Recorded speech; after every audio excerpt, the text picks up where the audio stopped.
El olor a café recién hecho era lo primero que notaban quienes entraban a la sala de profesores cada mañana. Era martes, y como todos los martes desde hacía 11 años, Rodrigo Salcedo había llegado antes que nadie. Había dejado encendida la cafetera, había apilado sobre su escritorio los exámenes de 5º grado con sus comentarios escritos a mano en tinta azul, y había saludado a la Bedel con esa sonrisa suya, ancha y sin esfuerzo aparente, que parecía un regalo que hacía sin siquiera darse cuenta. Nadie lo buscó hasta el miércoles por la tarde. La directora del colegio, Amparo Villanueva, fue la primera en marcar su número. Luego lo intentó la coordinadora académica. Luego una colega que tenía pendiente devolverle un libro. Los 3 intentos fueron directos al buzón de voz. A las 6 de la tarde, cuando el silencio de Rodrigo Salcedo ya empezaba a tener una textura extraña, alguien decidió llamar a su esposa. Y su esposa, Valentina Crespo, no lo cogió tampoco. Fue entonces cuando la directora Villanueva marcó el número de emergencias, todavía pensando que probablemente había una explicación muy sencilla, que seguramente se habían ido de viaje sin avisarle a nadie, que había algún malentendido de comunicación. No había ningún malentendido. Lo que encontraron los agentes cuando forzaron la puerta del apartamento de los Salcedo esa noche no fue lo que nadie habría imaginado al escuchar el nombre de aquel hombre. Fue algo que ninguno de los investigadores que respondieron al aviso olvidaría con facilidad. Y lo que tardaron semanas en comprender, lo que tardaron meses en reconstruir en su totalidad, fue que aquella escena no era el final de nada. Era el final visible de algo que llevaba construyéndose en silencio durante años, en las capas más ocultas de una vida que, desde afuera, no tenía ninguna grieta por donde mirar. Valentina Crespo tenía 38 años cuando desapareció de la narrativa pública, como se desaparece de los obituarios cuando quien te escribe no sabe cómo hacerte justicia, con demasiados adjetivos y demasiado pocas frases que digan algo verdadero. Había nacido en una ciudad mediana del interior, la segunda de 3 hermanas, hija de un maestro de primaria y de una mujer que había trabajado toda su vida en la administración de un hospital comarcal. Era madrugadora. Tomaba el café solo y sin azúcar. Tenía la costumbre, que su hermana mayor describía como casi obsesiva, de reorganizar los libros de su estantería por orden de color cada vez que algo le preocupaba mucho. Cuando sus amigas le preguntaban por qué, ella siempre decía lo mismo, que cuando no podía ordenar sus pensamientos, al menos podía ordenar algo. Era enfermera de planta en el turno de tarde de un hospital universitario. Sus compañeras la describían como alguien que podía sostener una conversación sobre cualquier cosa mientras ponía una vía a un paciente sin que le temblara el pulso. Tenía un sentido del humor seco y preciso que tardaba en aparecer, pero que, cuando aparecía, era devastador.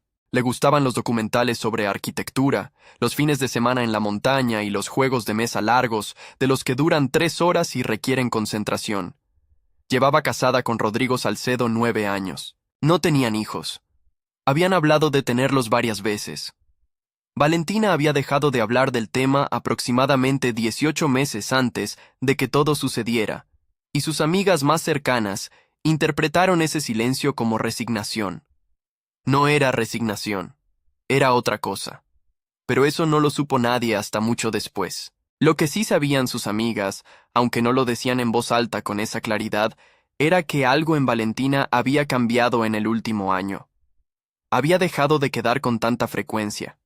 Cuando quedaban, tenía momentos de ausencia súbita, como si de repente dejara de estar en la conversación para irse a algún sitio donde nadie podía seguirla.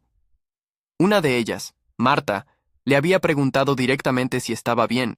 Valentina había sonreído y le había dicho que sí, que estaba bien, que era el trabajo, que los turnos de tarde la dejaban agotada. Marta no le creyó del todo, pero tampoco insistió. Valentina Crespo era una mujer que sabía guardar cosas. Era una de sus cualidades dependiendo de quién la juzgara. Era también, dependiendo de cómo se mirara, una de las razones por las que tardaron tanto en entender lo que estaba pasando dentro de aquella casa. Rodrigo Salcedo llevaba 11 años enseñando lengua y literatura en el mismo colegio concertado del barrio norte de la ciudad.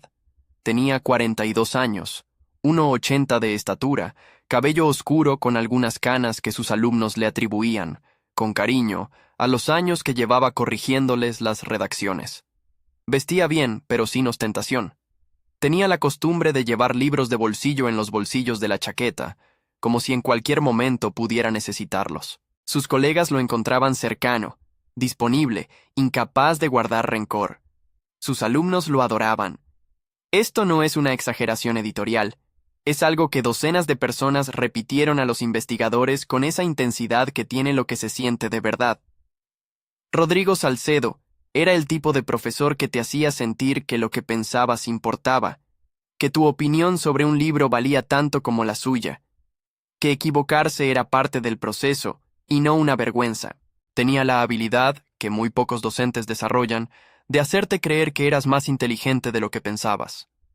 Sus clases de literatura nunca empezaban de la misma manera. Un día podía traer una canción, otro, un recorte de periódico, otro, una pregunta tan simple que resultaba imposible de responder sin pensar. Fuera del colegio era un vecino discreto, un ciudadano invisible en el mejor sentido de la expresión. Saludaba, sostenía la puerta, paraba a hablar con el dueño del bar de abajo si había tiempo. Los fines de semana, según los testimonios, hacía senderismo con su esposa o quedaba con algunos amigos del colegio para cenar.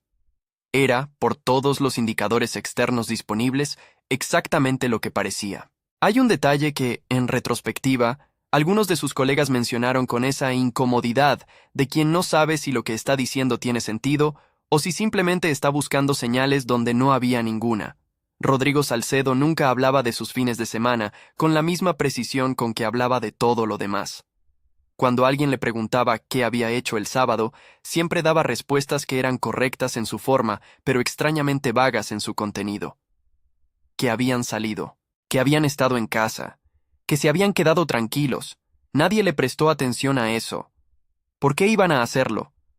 Había también otro detalle que uno de sus alumnos más mayores recordaría meses después, en una conversación con la policía, con ese tono de quien no está seguro de si lo que está contando es relevante o simplemente curioso. En 2 ocasiones distintas, separadas por varios meses, había visto al profesor Salcedo en su coche, aparcado en una calle lateral del barrio viejo de la ciudad, a casi 4 kilómetros del colegio, y en una dirección que no tenía ningún sentido lógico si venías de casa y te dirigías al trabajo. Las 2 veces que lo había visto, el profesor Salcedo estaba con el teléfono en la mano, mirando la pantalla, sin moverse. Las 2 veces que el alumno lo había saludado desde la acera, Rodrigo Salcedo había tardado un segundo más de lo normal en reaccionar, como si hubiera necesitado un instante para volver de algún sitio. El alumno no mencionó esto a nadie durante meses, no porque creyera que había algo que ocultar, sino porque no entendía qué había que decir. Un profesor aparcado en una calle con el teléfono en la mano no es una anomalía, es un martes. Los investigadores que llegaron al apartamento de los Salcedo aquella noche eran 3. El inspector que lideraba el equipo, un hombre de nombre Gerardo Fuentes con 20 años de servicio y la costumbre de no hablar más de lo necesario en los primeros minutos de una escena, entró primero. Tardó aproximadamente 40 segundos en pedir refuerzos. Lo que habían encontrado era esto. El apartamento estaba en orden. No el orden desordenado de alguien que se ha ido con prisas, sino el orden cuidadoso de alguien que ha tenido tiempo. La cocina limpia, los platos apilados, la cama hecha. Sobre la mesa del salón, un vaso de agua a medias y una novela abierta boca abajo, como si alguien la hubiera dejado un momento para ir a hacer algo y no hubiera vuelto. Era una novela de Patricia Highsmith, La señora Ripley. La página en la que estaba abierta era la 143. Valentina Crespo no estaba en el apartamento. Rodrigo Salcedo tampoco. El coche de él estaba aparcado en la calle, debajo del edificio. El coche de ella no estaba. Su teléfono sí. Estaba sobre la mesita de noche, apagado, con la pantalla limpia de notificaciones.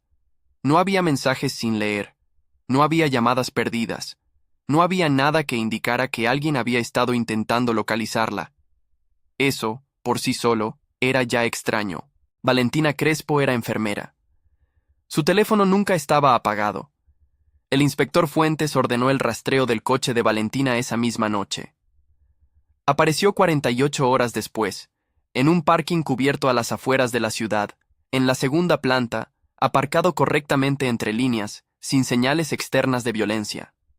Dentro del coche encontraron su bolso, con el monedero, con las llaves de casa, con un pequeño paquete de pañuelos de papel a medio gastar. No había teléfono, no había ningún rastro de hacia dónde había ido desde allí.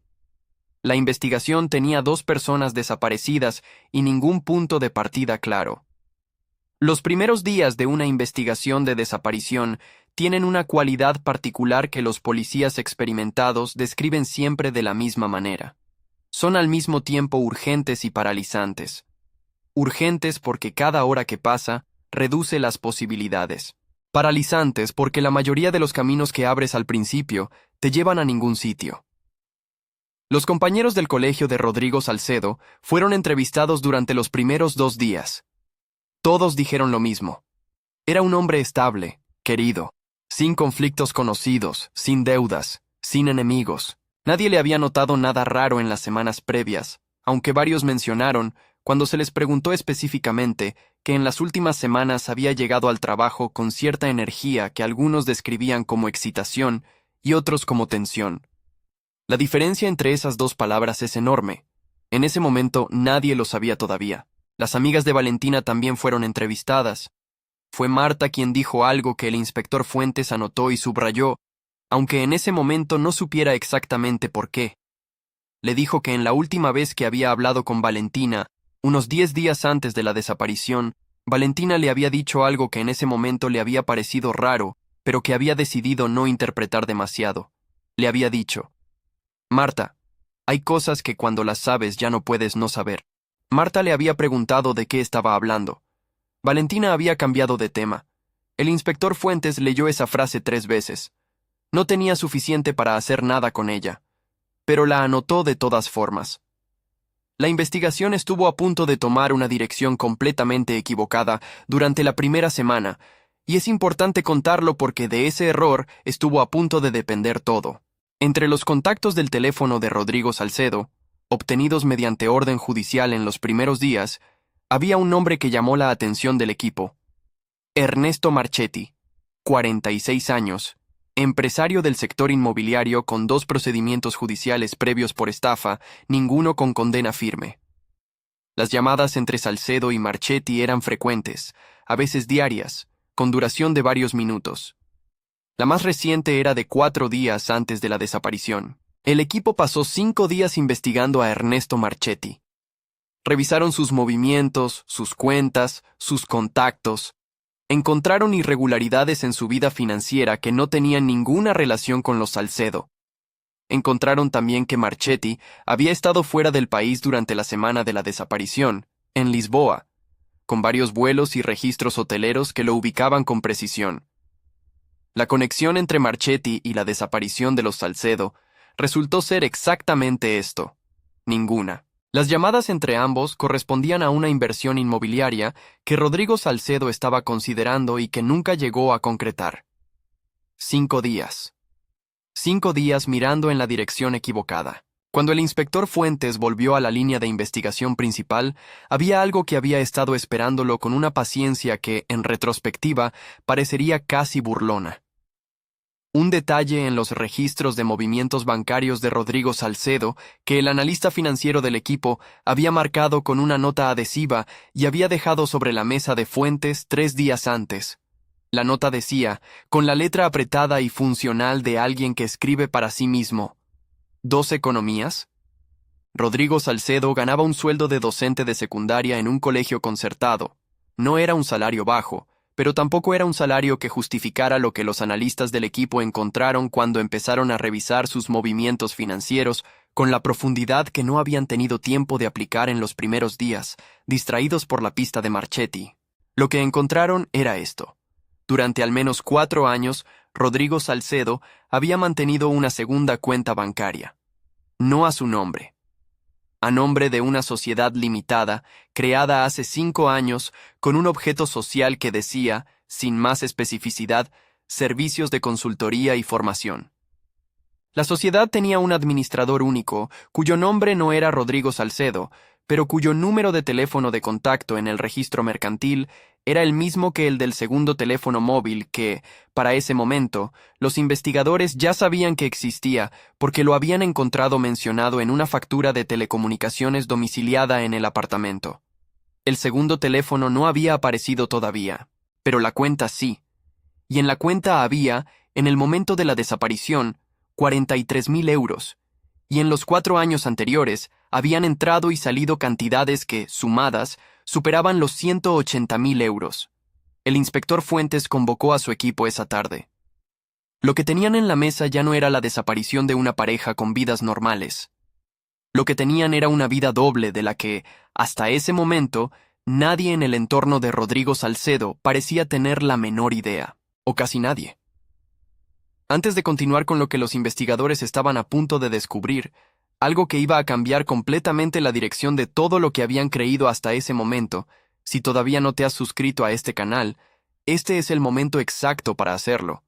No porque sea una fórmula, sino porque lo que viene ahora es el tipo de detalle que hace que entiendas por qué este caso no es solo un caso. Es un mapa de cómo funciona realmente la mente de alguien que ha decidido que puede gestionar dos realidades al mismo tiempo. Dale al botón de suscripción. Ahora sí, seguimos. La frase que Valentina le había dicho a su amiga Marta cobró su peso real cuando los investigadores encontraron, escondida en el forro interior de una chaqueta de invierno en el armario de Valentina Crespo, una tarjeta de memoria del tamaño de una uña del pulgar.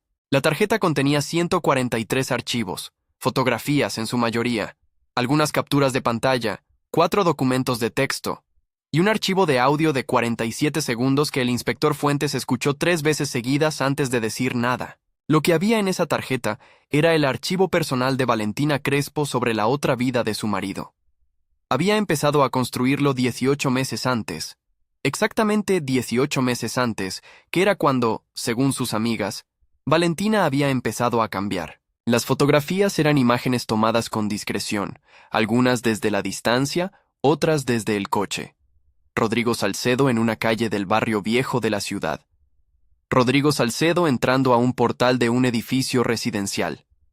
Rodrigo Salcedo con una mujer que no era Valentina, en una terraza de un bar, en lo que parecía una conversación sin urgencia, de las conversaciones que tienen las personas que se conocen bien y no necesitan administrar el tiempo que tienen juntas. La mujer aparecía en al menos 20 fotografías distintas.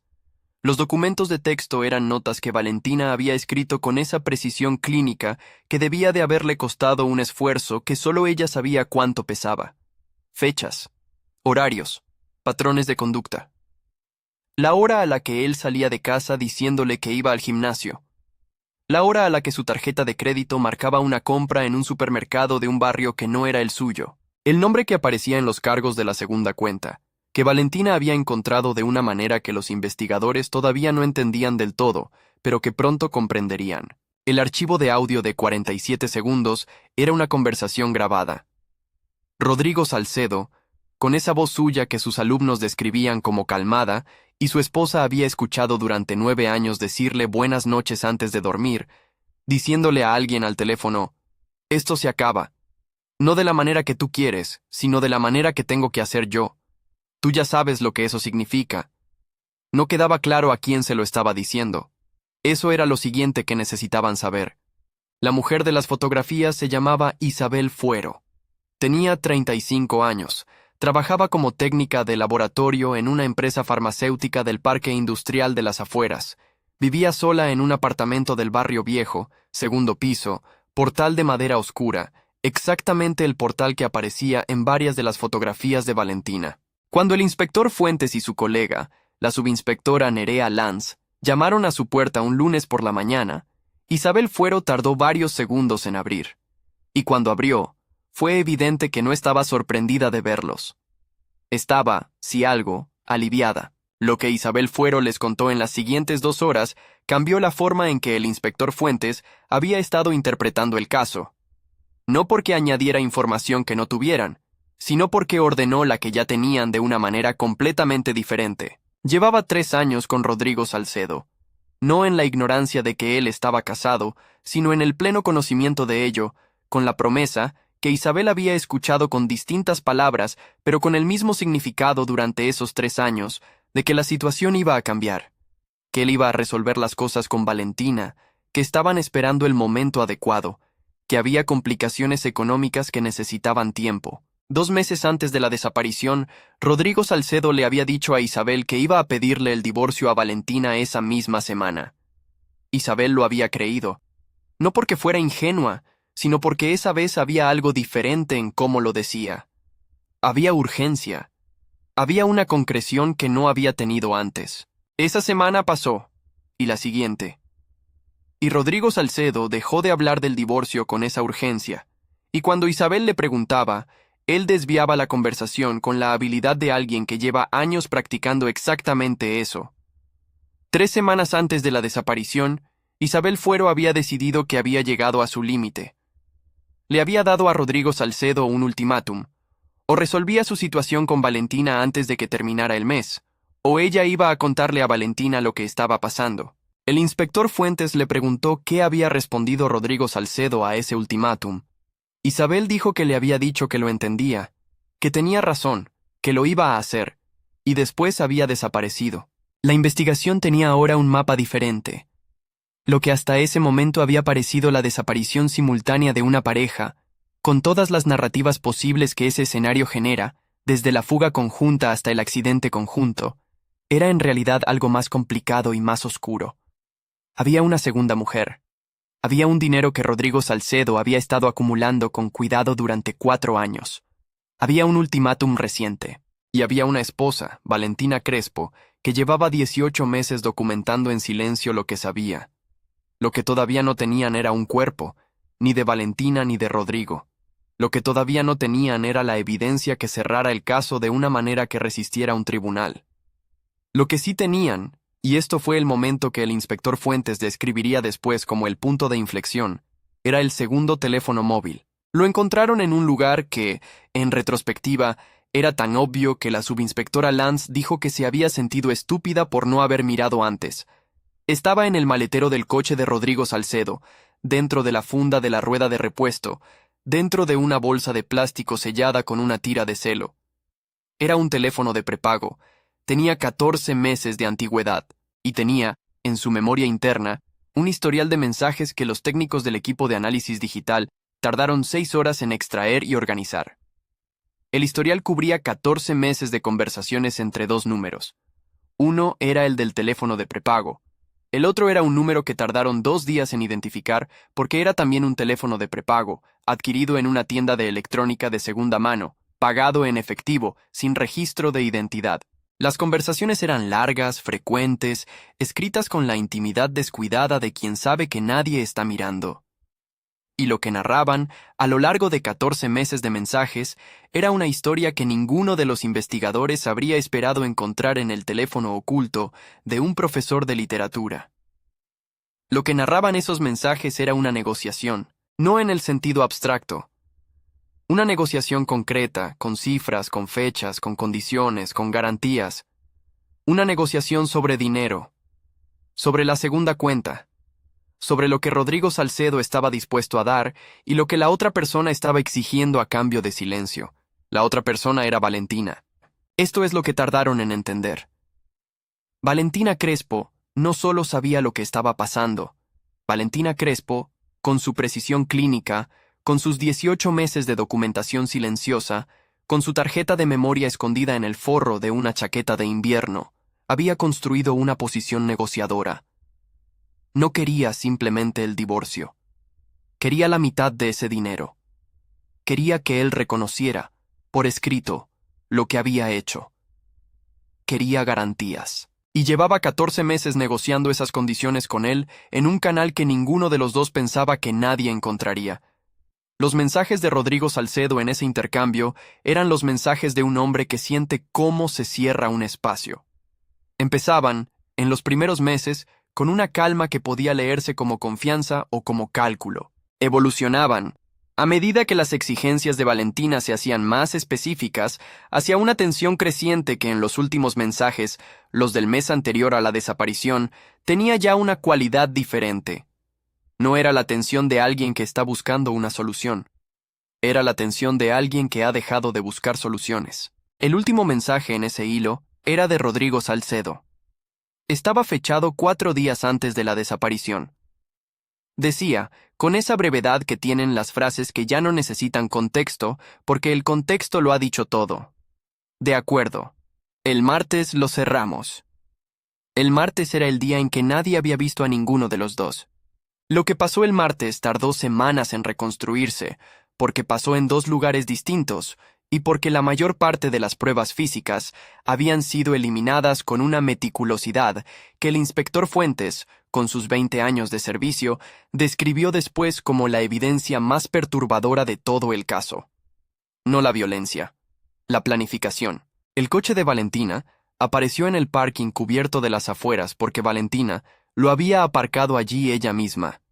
Eso lo confirmaron las cámaras del parking, que mostraban a una mujer que coincidía con su descripción, entrando con el coche aquella tarde, aparcando y saliendo a pie por la escalera. Las cámaras de la salida peatonal mostraban algo más. Una figura que esperaba en el exterior, apoyada en un coche diferente, que se movió hacia ella cuando salió. La figura era Rodrigo Salcedo. Se habían citado allí. Lo que pasó desde ese momento hasta que el apartamento fue encontrado vacío y en orden era lo que los investigadores necesitaban reconstruir. Y la pieza que les faltaba, la pieza que llevaba semanas esperando en un lugar donde nadie había pensado buscar, apareció gracias a un técnico del equipo de análisis digital que había decidido, por iniciativa propia y fuera del horario de trabajo, revisar los metadatos de las fotografías en la tarjeta de memoria de Valentina. Las fotografías tenían coordenadas GPS activadas. La mayoría de las coordenadas correspondían, como era esperable, a lugares de la ciudad. Las calles del barrio viejo donde había fotografiado a su marido. La terraza del bar. El portal del edificio de Isabel Fuero. Pero había un grupo de 5 fotografías, tomadas todas en el mismo día, 7 semanas antes de la desaparición, cuyas coordenadas no correspondían a ningún punto de la ciudad. Correspondían a un punto en las afueras, a 32 kilómetros del centro, en una zona de monte bajo y caminos forestales sin asfaltar, donde no había ninguna razón obvia para que Valentina hubiera estado fotografiando nada. Las 5 fotografías mostraban la misma cosa: un coche aparcado en un claro del bosque. El coche de Rodrigo Salcedo. Solo, sin nadie dentro visible, con el maletero cerrado. Valentina había estado allí, había fotografiado ese lugar, y lo había guardado. Los equipos de búsqueda llegaron al claro de las coordenadas un miércoles por la mañana, con las primeras horas de luz y con perros rastreadores que llevaban varios días sin encontrar nada útil. El claro era un espacio de unos 200 metros cuadrados, rodeado de pinos y matorral bajo, con un camino de tierra que llegaba desde una carretera secundaria sin señalización. No había construcciones cercanas. No había nadie que viviera en un radio de varios kilómetros. Los perros lo encontraron en menos de 20 minutos. Estaba enterrado a aproximadamente 1,5 metros de profundidad, en el extremo norte del claro, bajo una capa de tierra que alguien había compactado y sobre la que habían colocado ramas y piedras con una disposición que podría haber parecido natural a quien no estuviera buscando. Los forenses tardaron 4 horas en trabajar el área. Lo que extrajeron fue lo que nadie que conocía a Valentina Crespo quería que fuera, pero que todos, en algún punto de esas semanas, habían empezado a temer. Era Valentina. La causa de la muerte, según el informe forense posterior, fue un traumatismo cráneoencefálico severo, compatible con un impacto contundente, aplicado con fuerza y con un instrumento de superficie lisa y consistente, con la herramienta de cavar que apareció, limpia pero no lo suficiente, en un armario trastero del apartamento de los Salcedo, detrás de cajas de libros, con trazas de tierra que coincidían en composición mineralógica con el suelo del claro del bosque. Esa fue la evidencia que cerró el caso. No una confesión, no un testigo, no una grieta en la fachada de un hombre que había sabido mantenerla durante años. Fue tierra. Tierra de un bosque a 32 kilómetros de la ciudad, adherida a la hoja de una herramienta guardada detrás de las cajas de los libros que había llevado a clase para que sus alumnos los leyeran y debatieran y pensaran y se hicieran mejores personas. Rodrigo Salcedo fue detenido 12 días después de que se encontrara el cuerpo de Valentina. Lo encontraron en una ciudad a 400 kilómetros, en una habitación de un hotel de precio medio, con una maleta pequeña, con el segundo pasaporte que había solicitado 2 años antes, aduciendo extravío del primero, y con 38.000 euros en efectivo distribuidos entre 3 sobres de papel marrón en el fondo de la maleta. No opuso resistencia. Tampoco dijo nada. En las semanas siguientes, durante el proceso de instrucción, sus abogados intentaron varias estrategias de defensa que no merece la pena detallar porque ninguna prosperó. Lo que sí merece contarse es el momento del juicio en el que el fiscal presentó la reconstrucción de los 14 meses de mensajes en el teléfono de prepago, porque fue en ese momento cuando el hombre que había sido durante 11 años el profesor querido por todos, el hombre de la sonrisa ancha y los libros en el bolsillo, y la capacidad de hacerte sentir que eras más inteligente de lo que pensabas, fue en ese momento cuando Rodrigo Salcedo dejó de mirar a ningún sitio en particular y fijó los ojos en algún punto del suelo, como si de repente necesitara con urgencia ese punto para no perderse. Fue condenado a 19 años. Isabel Fuero no testificó en el juicio. Había declarado en la instrucción y su testimonio había sido incorporado a las actuaciones. En los meses que siguieron a la detención de Rodrigo Salcedo, abandonó su apartamento del Barrio Viejo y se mudó a otra ciudad. No volvió a hacer declaraciones públicas. No es difícil entender por qué. El armario donde Valentina guardaba sus libros fue encontrado vacío cuando los familiares vaciaron el apartamento. Alguien, no se sabe quién exactamente, había retirado todos los libros y los había apilado en cajas junto a la entrada. Sobre la estantería vacía, alguien había dejado una nota escrita a mano, con letra que no pertenecía a nadie que hubiera sido identificado en el caso. Decía, sin más explicación: «Los tenemos nosotros. Los libros están bien». Los investigadores nunca determinaron quién dejó esa nota. No era relevante para el proceso penal. Era solo alguien que había querido que quedara constancia de algo. Hay personas que hacen eso, que necesitan que quede constancia de que alguien vio lo que pasó, aunque no puedan cambiarlo, aunque lleguen tarde, aunque lo único que puedan hacer sea dejar una nota en una estantería vacía. El apartamento fue vendido 9 meses después. Los nuevos propietarios lo reformaron completamente antes de entrar a vivir. Lo que no se reforma es lo que ya sabes. Y lo que saben ahora todos los que conocían a Rodrigo Salcedo, todos los que le dieron el buenos días en el pasillo del colegio durante 11 años, todos los que le confiaron sus hijos durante 8 horas al día, es esto: que la cara del mal ordinario no tiene nada de particular. Tiene una sonrisa, tiene libros en el bolsillo. Te hace sentir que eres más inteligente de lo que pensabas, y nadie, absolutamente nadie, lo ve venir. Quiero que me cuentes algo en los comentarios. No qué te pareció el caso en general. Quiero saber cuándo lo supiste tú. ¿En qué momento de esta historia dejaste de creerle a él? ¿Cuál fue el detalle, la frase, el dato que te hizo cambiar de bando?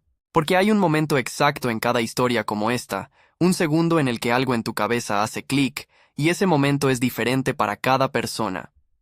Escríbelo abajo. Quiero leerlos todos.